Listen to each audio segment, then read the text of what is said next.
विधानसभेच्या निवडणुका जशा जवळ येऊ लागल्यात तशी राजकीय पक्षांची विधानसभेच्या जागांसाठी मोर्चे बांधणी सुरू झाली आहे। महाविकास आघाडीने महायुतीतील घटक पक्ष विविध ठिकाणी आपले उमेदवार देखील जाहीर करताना दिसत आहेत, तर काही ठिकाणी काही जणांच्या उमेदवारीचे संकेत दिले जात आहेत। राष्ट्रवादी काँग्रेस पार्टीकडूनही चंदगड विधानसभेच्या जागेसाठी मोर्चे बांधणी सुरू झाली आहे। चंदगड विधानसभा मतदारसंघातून आमदार राजेश पाटील यांना पुन्हा उमेदवारीचे संकेत उपमुख्यमंत्री अजित पवार यांनी दिलेत।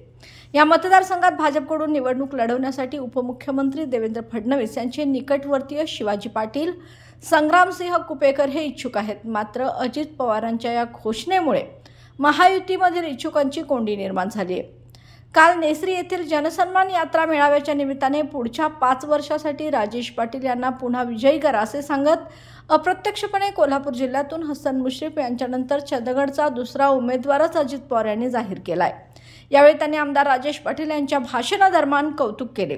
आमदार कसा असावा तर राजेश सारखा असावा असं सांगत राजेश पाटील यांनी माझ्याकडून 1600 कोटी रुपयांचा निधी चंदगड मतदारसंघात आणल्याचं स्पष्ट केलं। अनेक योजनांच्या माध्यमातून निधी चंदगडला नेण्यासाठी राजेश यांनी माझ्याकडे आग्रह केल्याचंही पवार यांनी सांगितलं व पुन्हा एकदा आम्हालाच निवडून द्या असं आवाहन केलं। एकंदरीत यामुळे जागा वाटपावरून महायुतीत काय खलबत होतात याची उत्सुकता लागली आहे।